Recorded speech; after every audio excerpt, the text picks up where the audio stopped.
Sí, justo ya está con nosotros de vuelta el candidato del día de hoy, Pedro José Freile. Muchísimas gracias por haber aceptado la invitación aquí en Sobre la Mesa. Hola, no sé si ahora sí estoy con audio para Sí, ustedes. perfecto. Ahora sí. Saben que con mucha preocupación descargó una nueva versión del software de la computadora hace un par de horas y hizo algún conflicto. Es lo No malo se de... preocupe, el audio ya está perfecto. Estimado Pedro, un gusto contar con su presencia aquí y ya para entrar un poco en la entrevista, por favor coméntenos, ¿por qué razón su colectivo Quinto Poder decidió que la mejor estrategia para poder incidir en la toma de decisiones es a través de su participación en estas elecciones generales? Sobre todo considerando que la mayoría de movimientos ecuatorianos tienen mejores resultados cuando se posicionan como grupos de presión desde la sociedad civil. A ver, en realidad no era nuestra intención participar en este proceso electoral. Lo único que queríamos era lograr convencerles a los partidos políticos de que tomen en cuenta nuestro plan de gobierno. Ese era el objetivo inicial. El tema es que en el proceso de intentar hacerlo, logramos conquistar un espacio, tomarnos un movimiento, y de pronto, en lugar de solamente encontrar un espacio, teníamos un movimiento político y teníamos un plan. Lo responsable en ese momento ya era ir un poco más allá y competir en las elecciones. Es una manera en la cual, de hecho, se acelera un poco el proceso del quinto poder, porque al tener ya control de una organización política, podemos pasar a una siguiente fase que en nuestro plan, en nuestro proceso político, es la formación de cuadros políticos, la formación de servidores públicos, de gente más joven, más preparada que nosotros, que tenga el interés de participar en la vida política del país de una manera activa. Pasó así. Tal vez esto venía después de un par de años o 3 años, la parte de formación, una vez que hubiéramos penetrado a otro partido más grande. Ahora, el tema es que estamos aquí. Y amigo, claro, estaba escuchando de ustedes, tiene todo este peso mediático, el tema del asambleísta, de los hospitales, después es el sellito. Tal vez es parte del proceso. O sea, felizmente, nada nos desmerece, nada desmerece el contenido técnico de nuestro plan, nada afecta nuestras hojas de vida, tampoco esta parte mediática. El tema de los sellitos es muy preocupante por la estructura del proceso electoral en sí mismo. Ustedes les escuchaba un poco, ¿no?, lo que estaban comentando, es grave porque podría ocasionar la nulidad del proceso. Yo digo, nosotros responsablemente debíamos hacer lo que hicimos, que fue denunciar el tema. Si dado el caso, lo hubieran puesto en la foto del César Montúfar la carita de Mickey Mouse. O sea, pueden ser parecidos, pero no es lo mismo. Eso puede nulitar todo el proceso y teníamos que obrar como obramos simplemente. El momento de actuar ahora, porque hay mucha gente que me cuestiona, ¿por qué si tienes un pensamiento parecido al de Guillermo Lasso, por ejemplo, no te sumaste a él o no le apoyas? Y bueno, porque Guillermo Lasso no me escuchó cuando quería hablar del plan, porque el grupo de personas alrededor de él es un grupo cerrado, no es una organización política abierta y no estaba interesado en escuchar. Entonces, si alguien no me escucha, pero yo tengo algo que decir, lo responsable es que busque el camino para ser escuchado. Y eso es un consejo para todos los ciudadanos. O sea, que alguien te pueda disuadir de decir lo que es correcto jamás debe suceder. Al costo que sea, debes decir lo correcto y debes hacer lo correcto siempre. Ahora, espacio para juntar tendencias, posiciones, planes, siempre debe existir. La política no debe ser el espacio de confrontación, sino de construcción a partir de elementos similares. Y nuestro país, de hecho, no puede darse el lujo hoy de seguir en divisiones, hoy menos que nunca, porque necesitamos construir un plan económico de emergencia rápidamente. Deberíamos estar ya hablando de esto entre los políticos.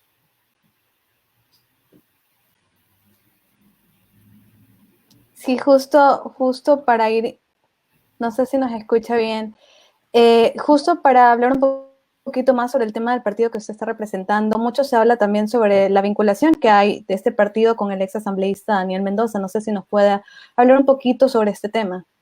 A ver, de la investigación que nosotros hicimos antes de decidir involucrarnos, antes de adherirnos al movimiento, antes de ejercer democracia interna, porque de hecho, a diferencia de otros partidos, nosotros no estamos de paso en amigo, nosotros nos convertimos en adherentes permanentes del movimiento. Es decir, además de ciudadanos, además del proceso, el quinto poder que continúa como proceso, ahora somos adherentes permanentes de amigo. En nuestra investigación encontramos lo siguiente, vale apenas la pena que voy a hacer un resumen de esto, así que veamos si lo hago claramente. En la provincia de Manabí se organizó un movimiento que se llamaba Mejor Ecuador. Este movimiento, organizado por el asambleísta Mendoza, que está de hecho ahorita cumpliendo una sentencia a partir de un acuerdo que entiendo él ha hecho con la fiscalía, está sentenciado, cumpliendo su condena en este momento.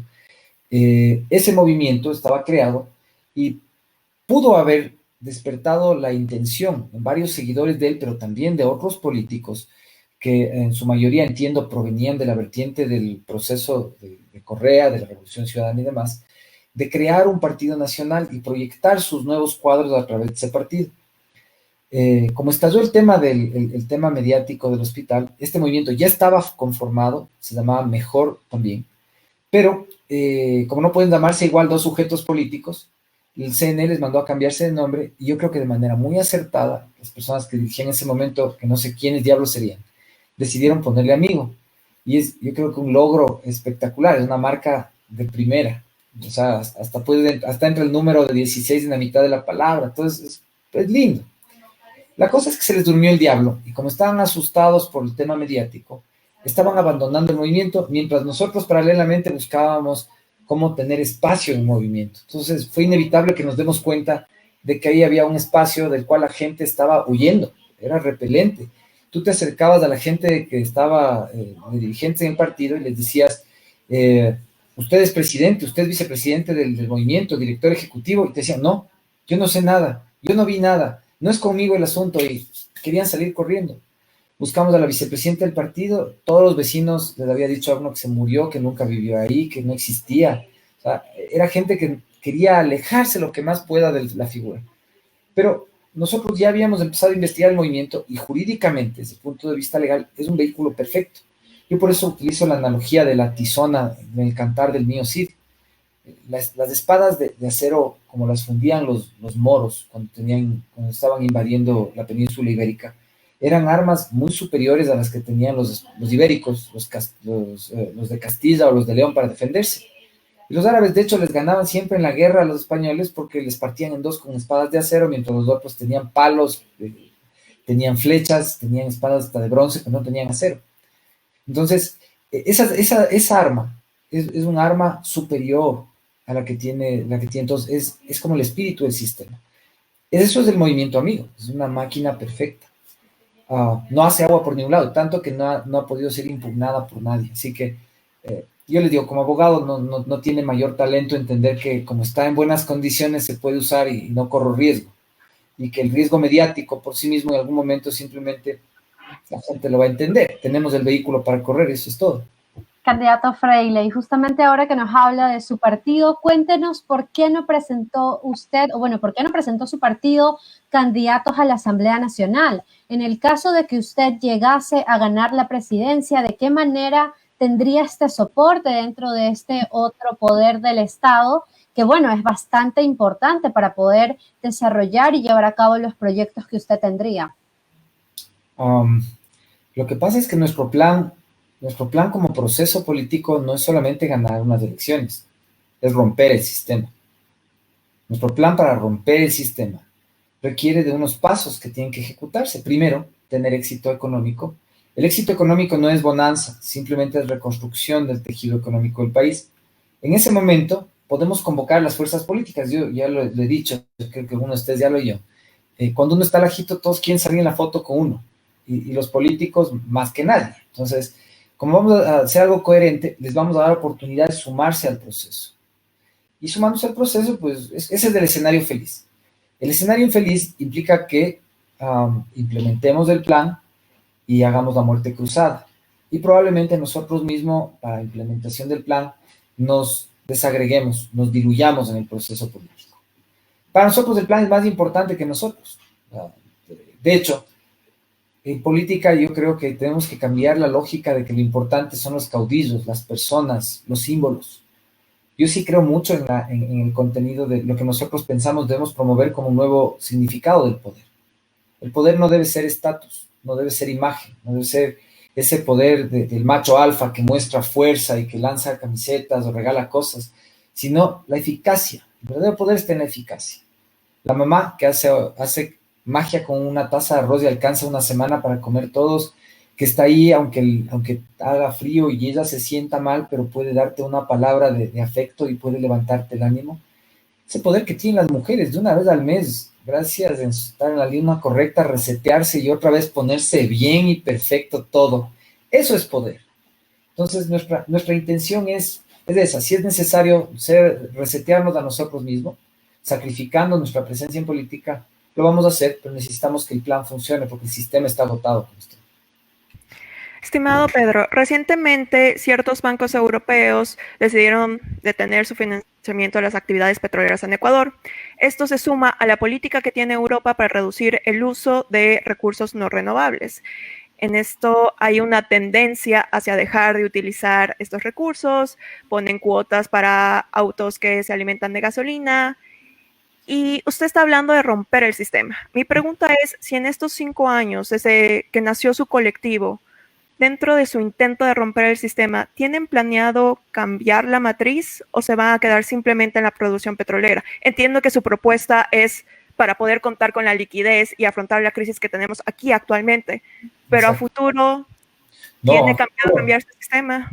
A futuro pensamos dejar de usar hidrocarburos en lo más que podamos. O sea, nuestro sueño de largo plazo no involucra, de hecho, actividades extractivas. O sea, entendiendo que la minería es un asunto de largo plazo en el cual todavía hay muchas cosas que dilucidar y que probablemente sí lleguemos a hacer en algún momento en el futuro.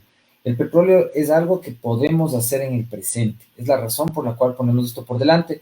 No es que, o sea, más allá de que mi profesión está enfocada en ser un abogado petrolero, esa es la principal razón por la que entiendo que debemos dejar de usarlo. Y la movilidad del planeta va caminando a pasos seguros a dejar de utilizar los hidrocarburos como fuente de energía. Eso es un hecho. Es verdad que los barcos y los aviones se van a demorar 50 años o 100 años en dejar de usar hidrocarburos. Eso está para largo. Pero la movilidad terrestre, la energía eléctrica a partir de fuentes fijas basadas en hidrocarburos, vamos a desaparecerlas. Vamos hacia allá. El tema es que nuestro petróleo, el que podemos hoy día producir, tiene un horizonte de apetito del mercado, una demanda posible de pocos años por el tipo de petróleo que producimos. Entonces, lo responsable es explotarlo. Ahora, el tema de los bancos europeos que se van en realidad es de un solo banco, es el Credit Suisse. Los conozco, porque obviamente estoy en la industria y conozco, de hecho, a las personas que están a cargo de las cuentas del Credit Suisse en Ecuador. Lo que pasa es que ellos tienen un solo cliente en Ecuador. Ellos no es que trabajan en muchas operaciones petroleras. Ellos tienen un cliente en lo que es trading, un solo cliente que es trading, y un solo cliente en lo que es el upstream, que es la producción de petróleo. En upstream su cliente es la empresa Repsol, que es el contratista del bloque número 16, que es un bloque que ya está produciendo solo agua, ya alcanzó su máximo grado de producción hace muchos años. Hoy día casi solo produce agua y de hecho es el agua más cara del mundo. Y ya tiene que irse porque su contrato se acabó. Y el servicio que ellos le dan a Repsol aquí no es financiar su operación de producción, es tener amparadas las garantías de cumplimiento de contrato que ellos tienen con el Estado ecuatoriano.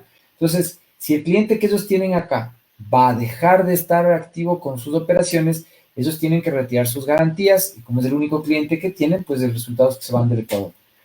En general, el orden programado por la Comisión Europea de Energía para que dentro de Europa se vayan dejando de utilizar los autos de combustión de petróleo, en general, digamos, gasolinas, diésels, fuels, todos estos combustibles, es una regulación interna de la Unión Europea.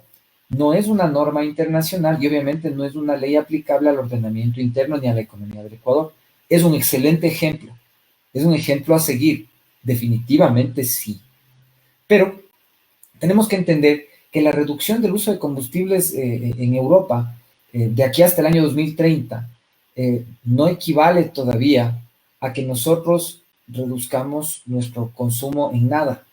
En realidad, las metas grandes de consumo, como un problema global, tienen que estar asociadas a la realidad de los grandes consumidores, que son los países desarrollados.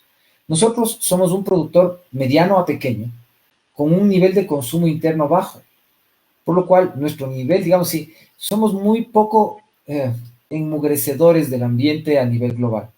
somos una amenaza mucho menos notable que lo que es España, Italia, Alemania, Inglaterra. Dios mío, eso parece que echan porquería por todo lado. Pero nosotros tenemos que ser responsables también. Nosotros tenemos fuentes de alternativas maravillosas. Tenemos todavía cuencas hidrográficas que admiten la construcción de un montón de proyectos hidroeléctricos que permitirían la recarga de autos con baterías recargables para cambiar la movilidad urbana. Pero en realidad esos son procesos que toman más tiempo. Hoy por hoy no hay un elemento directo de dinamización de nuestra economía interna en ese cambio inmediato de matriz. El petróleo tenemos que venderlo hacia afuera mientras pensamos en las fuentes de energía fotovoltaicas, eólicas, geotermales, que se pueden hacer, pero se tienen que hacer de la mano de la inversión privada, porque el Estado ecuatoriano está chido y lo que necesitamos es abrir sin trabas, sin pedir coimas, sin falta de transparencia como nos ha caracterizado, el recibir esa inversión que ya sabe felizmente cuáles son los proyectos de interés. Sí, para venderle incluso energía al sector petrolero, porque para producir petróleo se necesita mucha energía. Entonces, nuestro plan es cambiar la matriz definitivamente. Candidato Freile, y perdón que lo interrumpa para preguntarle de qué manera podemos justamente, bueno, pues incrementar esta producción, pero a la vez hacer lo que usted dice, seguir cuidando el medio ambiente. ¿De qué manera parece esto algo que no ocurriría de esa manera? Si aumentamos la producción petrolera, definitivamente no estamos cuidando el medio ambiente. ¿Cómo lograr esto? Primero poniendo a profesionales al frente del asunto, no políticos. Segundo, con disciplina y asumiendo nuestra responsabilidad de que se cumpla la ley. Si tú estás haciendo deporte de élite, yo me acuerdo cuando la primera vez que iba a nadar en un campeonato sudamericano, tenía un entrenador húngaro y en esa época la filosofía deportiva era: no puedes tener novia, no puedes farrear, tienes que dedicarte al deporte y no puedes hacer nada más. Entonces vivías confinado, haciendo deporte y estás fregado. Hoy por hoy los deportistas de élite, sabes que producen más endorfinas si están acompañados, si se sienten queridos, si de pronto van al cine y se dan una indulgencia y te sientes distinto. El tema es que no puedes perder la disciplina por hacer otra cosa más. Para ser industria petrolera necesitas ser más exigente con el cumplimiento de los estándares ambientales. De hecho, hay un tema urgente que atender alrededor de la industria petrolera, y es que desde 1972 hasta acá, los pasivos ambientales de otras épocas en las que se ha explotado petróleo no han sido mitigados y no han sido remediados por el Estado ecuatoriano. Tenemos el otro día hacíamos un cálculo, cerca de 3.000 millones de dólares en inversiones necesarias para remediación ambiental que todavía no se han llevado a cabo, porque siempre hay algo más importante que remediar el ambiente. Pero sin tener plata del Estado, la única manera de provocar esa remediación es la misma producción de petróleo. ¿Por qué? Porque los estándares de hoy permiten que la producción vaya de la mano con la remediación. Antes, hacías lo uno o hacías lo otro. Hoy por hoy, puedes hacer deporte de alto rendimiento, comer algo sabroso, irte al cine. Puedes juntar las dos cosas. Sí, muchísimas gracias, candidato. Justo agradecerle a todas las personas que se están conectando aquí en nuestra transmisión en vivo desde la página oficial de ONCECO en Facebook. También comentarle que hay bastantes comentarios. Tenemos uno que dice: buenas tardes, señor candidato, una consulta: ¿qué va a pasar con los proyectos mineros que afectan a las fuentes de recarga hídrica? Justamente lo que usted estaba comentando. También hacerle una pequeña pregunta con respecto al seguro social, ¿no? Justo ahora se está hablando de que hay bastante, con el tema de la pandemia, se destapó todo el tema de corrupción y también el tema del seguro social. ¿Cómo cubrir esta deuda que tiene actualmente el seguro social? Y también cómo arreglar la situación que está también alterando el tema del ISFA y la ISPOL. Por fin alguien preguntó esto. El ISPOL. A ver, comencemos por el tema de las fuentes de recarga. A ver, el agua dulce sobre todo, es un recurso, por lo visto, y es lo que la ciencia nos indica, finito. Es algo que existe en la Tierra solamente en ciertos puntos y que aparentemente se nos va a terminar. Es verdad, por otro lado, que la mayoría del planeta Tierra está compuesto de agua y que ya sabemos cómo desalinizar en bloques gigantescos de agua, el agua del mar, para poder darle otros usos que antes solo dependían del agua dulce. Sin embargo, la protección de las fuentes de agua dulce es algo que no se puede poner en riesgo a título de las actividades económicas. Y por eso el planteamiento de proteger las fuentes de recarga es un planteamiento que desde mi punto de vista tiene lógica. De hecho, siento que es necesario asegurar recursos económicos para poder garantizar la protección. Y en ese sentido, la discusión que se ha provocado en el entorno de la consulta popular que impulsa el alcalde Pedro Palacios en Cuenca es no solo un asunto de democracia, sino un asunto de prudencia tecnológica también. Como les he dicho a ustedes, yo creo que la minería es una apuesta de largo plazo. Es algo que tenemos que hacer, pero es algo que tenemos que hacer siguiendo el ciclo de maduración de los proyectos y siguiendo el ciclo de selección de la tecnología que mejor podamos implementar justamente para proteger el medio ambiente. Y en ese sentido, si la SUAY, si la ciudad de Cuenca deciden vencer democráticamente en prohibir la minería de gran escala en los sitios donde están esas fuentes de recarga, pues será un asunto democráticamente válido, que no quiere decir que no puede rediscutirse en el futuro, cuando otras condiciones tecnológicas tal vez generen otro espacio para discutir el asunto de una manera diferente.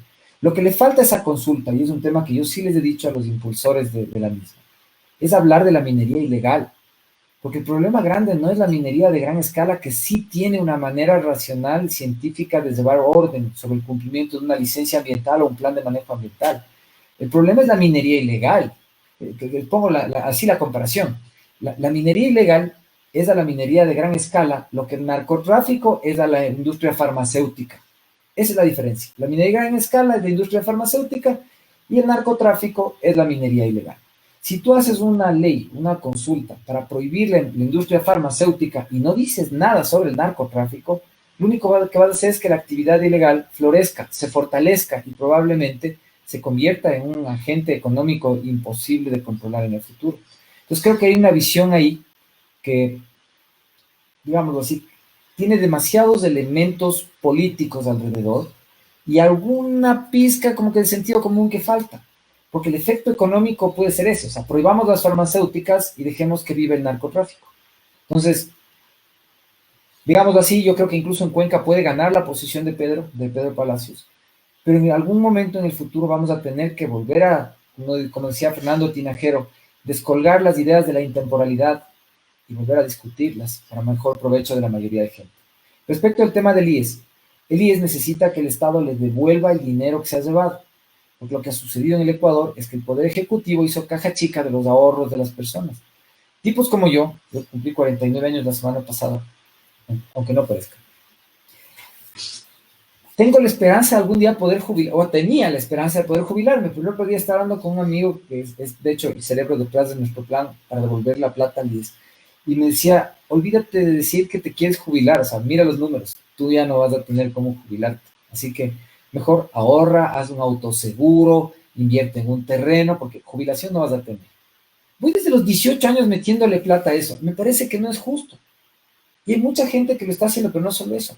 La gente más joven necesita hacerlo, porque la fuerza para trabajar no te va a durar toda la vida. Va a llegar un rato en donde vas a decir, ok, quiero bajar el ritmo, ya viajé, ya conocí, me di la vuelta al mundo, o no me di la vuelta al mundo, pero tengo un montón de hijos a los que ya crié, o qué sé yo, simplemente ahorré, me merezco descansar. Y si me merezco descansar y le di al Estado que me cuide esa plata, no hay justificación para que me digan que se fue a otras cosas. Candidato, justamente usted acaba de mencionar el tema del empleo joven y bueno, usted propone el trabajo por horas. Yo quisiera preguntarle justamente sobre este tema, ¿de qué manera se van a proteger los derechos laborales si se va a tener contrataciones por horas? ¿Usted va a fijar algún tipo de tarifa mínima que se debe pagar por horas o cuál será ¿en qué va a consistir su proyecto del trabajo por horas? A ver, el trabajo por horas es un proceso de fijación de una remuneración horaria como tienen muchos países alrededor del mundo, que considera una canasta mínima de sustentación. Y de hecho, el trabajo por horas nos permite fijar la hora de trabajo no basada en una canasta mínima como la que hoy tenemos y que de hecho en la que el INE dice que los ecuatorianos que reciben el salario básico unificado les sobra el 5% del salario cada mes. Eso es mentira. O sea, nadie le sobra el 5% de su sueldo, eso es falso. Es una canasta de 400 y pico de dólares para llenar unas necesidades de cerca de 700. Entonces, nosotros pensamos que tenemos que tomar el marcador alto de lo mínimo como referencia para darle un valor a la hora, pero desglosar de ese valor de cada hora un porcentaje que debe ser producto de una socialización para aporte a la seguridad social. La única manera de garantizar en el mediano plazo aseguramiento universal de salud específicamente es que las personas empiecen a producir su propio ahorro a través de la seguridad social. Entonces, tu hora de trabajo, digamos que no es como la hora de Estados Unidos, ni pensarán que va a ser de $15, porque eso no es lo que cuesta la hora en el Ecuador, que probablemente esté más bien cerca de algo como $4, eso es lo probable. Ese cálculo tiene que desarrollarse ya en conjunto con empleadores, con sindicatos, tiene que ser producto de una socialización grande, pero el concepto va por ahí. Y si de esos $4, un 15%, un 10% se va a tu ahorro, en realidad estás ayudando a la recomposición del sistema de seguridad de todo el país. Vas a activar la posibilidad de que quienes pueden crear trabajo contraten de inmediato, porque ya no es solo un tema de flexibilidad. Eso sí, durante al menos el periodo de gobierno, 4 o 5 años, vamos a tener que garantizar los puestos de trabajo que hoy por hoy tienen esta calidad de dignos, soberanos, de calidad, como les quiera decir, los que tienen seguridad social. Esos hay que protegerles, porque son una suerte de última línea de defensa en la que el sistema va a ampararse. Nos vamos a parar encima de los que tienen sus puestos y por eso hay que protegerlos. Pero a todos los demás les vamos a permitir integrarse poco a poco a una economía que está deshecha. Entonces, el plan es ese, empezar a trabajar y seguir trabajando. Estoy seguro de que la mayoría de gente va a querer hacerlo. Conozco a demasiados que incluso habiendo estado en posiciones cómodas en el pasado, han tenido que venderlo todo y poco a poco se acercan a la indigencia. La clase media en nuestro país está a punto de desaparecer y la aspiración es que todos seamos al menos clase media. Estimado Freire, ya casi para terminar, que estamos cortos de tiempo, una de sus políticas para la transparencia es el uso de la tecnología en el sector público. Sin embargo, durante la pandemia, a muchos adultos se les complicó el uso de la tecnología para poder hacer sus procesos. Entonces, ¿cuál va a ser su política para afrontar la analfabetización digital que tenemos? Tenemos felizmente dos niveles que dentro del mundo informático pueden ayudarnos. Uno son procesos de información y entrenamiento y otros los que vienen del sistema de educación propiamente dicho. Para poder afrontar el tema de la educación necesitamos solventar otro primero, que es el de la infraestructura. Hoy por hoy, los maestros, es una cosa loca, no sé si ustedes tienen amigos que sean educadores o alguno de ustedes da clase, pero yo veo que esos pobres, sobre todo los que están en el sistema fiscal, no tienen cómo respirar. Mi esposa es educadora, yo veo que a las 7:30 de la mañana ya está conectada, almuerza 15 minutos y sigue hasta las 8 de la noche sin posibilidad de hacer, pero o sea, nada, absolutamente nada. Y ella no tiene que llenar los formularios que llenan los maestros en el sistema fiscal, que tienen 2.5, o sea, 2 horas y media al día, llenando papeles, llenando formularios. Y les dicen, además, tienes que abastecerte de formación continua. Y los cursos que les dan están en el mismo horario que tienen que dar clases. O sea, es todo un chiste. Claro, la justificación es que esto nos agarró con el pantalón abajo, no teníamos experiencia, estamos creando sobre la marcha. Bueno, ya es un año, ya es hora de que tengamos una idea de qué podemos hacer. Lo primero es infraestructura. Para adaptarle Internet al país, si no se han llevado la plata, los contratos de telefonía celular generaron un fondo que se llama de conectividad universal que debería tener más de $1.000 millones disponibles. Pensemos en buena fe que eso está disponible. Eso alcanza para 300.000 kilómetros cuadrados de cobertura de Internet, o sea, más que el territorio del Ecuador. Ahora, pensemos mal y capaz que acertamos. De pronto, ups, esa plata la usaron en otras cosas. Es posible que haya sucedido así. Y eso nos forzaría a buscar recursos adicionales para dar esta cobertura. Lo vamos a hacer en fórmula de emergencia. Si la plata no está en las cuentas, vamos a buscar la manera de reasignar el tema en un proceso en el cual las operadoras celulares están a punto de tener que dejar nuestro país porque están terminando sus contratos. Y tal vez, si ellas se responsabilizan de darnos esa infraestructura, podríamos rever que vuelvan a concursar, por ejemplo.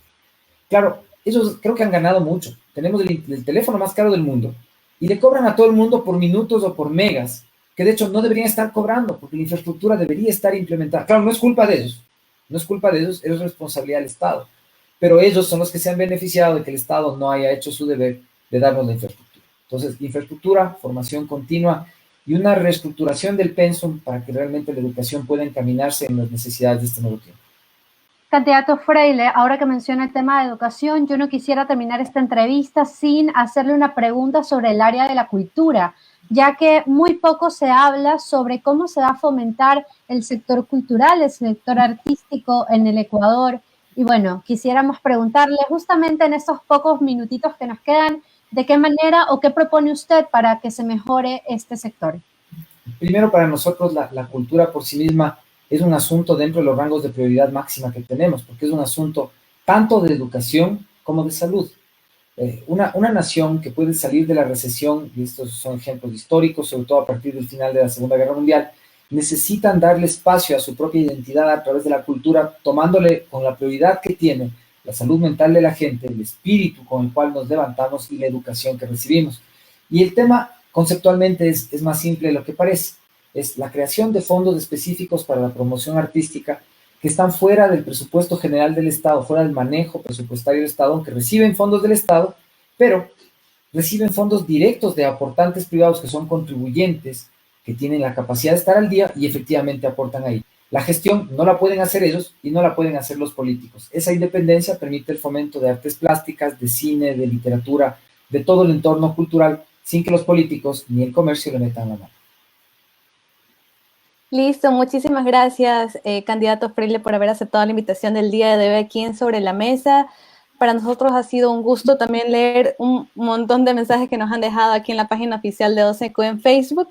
Y bueno, toda la suerte del mundo, las puertas de este programa siempre van a estar abiertas para usted.